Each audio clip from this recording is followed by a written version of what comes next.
कभी बंगाल के तत्कालीन सीएम ज्योति बसु ने अटल बिहारी वाजपेयी से मिलाया हाथ, तो कभी बांग्लादेश के प्रधानमंत्री ने बंग बंधु का लगाया नारा।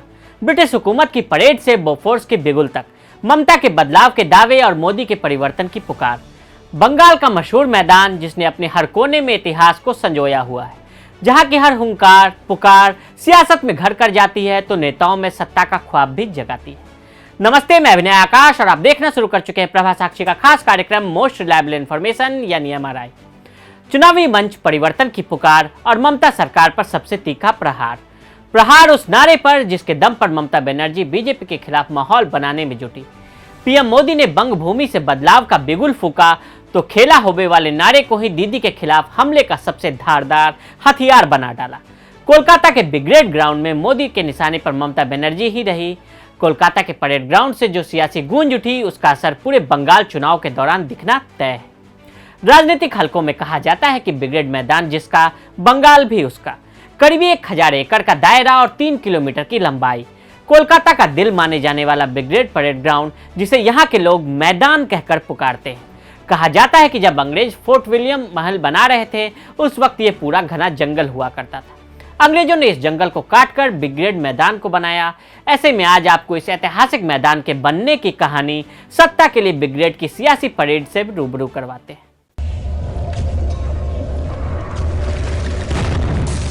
इस मैदान को अंग्रेजों ने प्लासी जीत के बाद परेड के लिए बनाया था। 1757 में अंग्रेजों ने प्लासी का युद्ध जीता तो इसके बाद कोलकाता में फोर्ट विलियम महल बनाया गया, जो कि इंग्लैंड के तीसरे किंग विलियम के नाम पर था। फोर्ट विलियम महल में अंग्रेजी फौज रहा करती थी। परेड के लिए महल के सामने एक मैदान बनाया गया जिसका नाम ब्रिगेड परेड ग्राउंड रखा गया।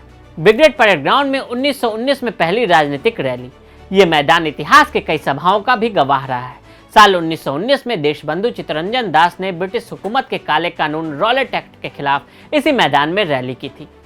ऑक्टरलोनी स्मारक के पास इस क्रांतिवीरों ने बैठक की। ऑक्टरलोनी स्मारक ब्रिटिश ईस्ट इंडिया कंपनी के कमांडर सर डेविड ऑक्टरलोनी के याद में बनाया गया था। ऑक्टरलोनी ने 1804 में एंग्लो नेपाली युद्ध में अंग्रेजी सेना का नेतृत्व किया था। अब इस स्मारक को शहीद मीनार कहा जाता है। इसके साथ ही साल 1955 में भारत के प्रथम प्रधानमंत्री जवाहरलाल नेहरू ने सोवियत कम्युनिस्ट पार्टी के नेताओं के साथ इसी मैदान पर रैली की थी। 29 जनवरी 1955 को इस मैदान पर सोवियत प्रीमियर निकोल अलेक्जेंड्रोविच और सोवियत कम्युनिस्ट पार्टी के पहले सचिव खुस्रेव का स्वागत हुआ था। बांग्लादेश की आज़ादी का जश्न। बांग्लादेश बनने के बाद साल 1972 में इंदिरा गांधी ने भी यहाँ रैली की थी, जिसमें करीब 10 लाख लोग जुटे थे। इंदिरा गांधी ने बांग्लादेश के प्रधानमंत्री मुजीबुर रहमान के साथ इसी मैदान पर विशाल जनसभा को संबोधित किया था, जहां मुजीबुर रहमान ने बंग बंधु का नारा दिया था। इसी मैदान पर जय भारत जय बांग्ला का नारा भी दिया गया था। यूँ तो इस मैदान का राजनीतिक इस्तेमाल आज़ादी की लड़ाई के दौर में ही शुरू हो गया था, मगर इसकी राजनीतिक अहमियत सबसे पहले वामपंथी दलों ने पहचानी। एनटी रामाराव, रामकृष्ण हेगड़े, ज्योति बसु, फारूक अब्दुल्ला और चंद्रशेखर जैसे बड़े नेताओं ने 1984 में केंद्र सरकार के खिलाफ इसी मैदान पर अपना शक्ति प्रदर्शन किया था। बोफोर्स तोप घोटाले को लेकर विपक्ष की रैली। वीपी सिंह सरकार ने भ्रष्टाचार, बोफोर्स तोप दलाली का मुद्दा उठाते हुए राजीव गांधी सरकार से इस्तीफा दे दिया। शहीद मीनार के पास विपक्षी नेताओं ने एक सभा की। वह रैली राजनीतिक सद्भाव की मिसाल थी, क्योंकि सत्ता के खिलाफ विरोधी विचारधाराओं का मेल हो रहा था। एक ही मंच पर अटल बिहारी वाजपेयी, ज्योति बसु, वीपी सिंह, जॉर्ज फर्नांडिस, मधु दंडवते मौजूद थे।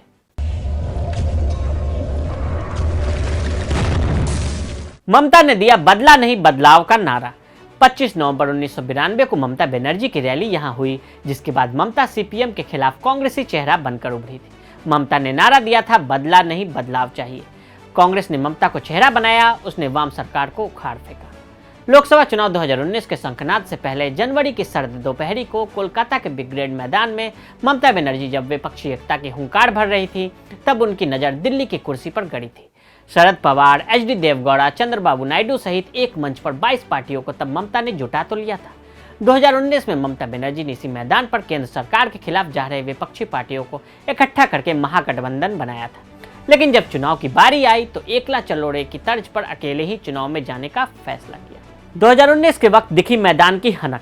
बताया जाता है कि ममता ने परेड ग्राउंड की रैली में पीएम मोदी को चुनौती देते हुए कहा था कि अगर उनमें मादा है तो वह इस मैदान को भरकर दिखाएं।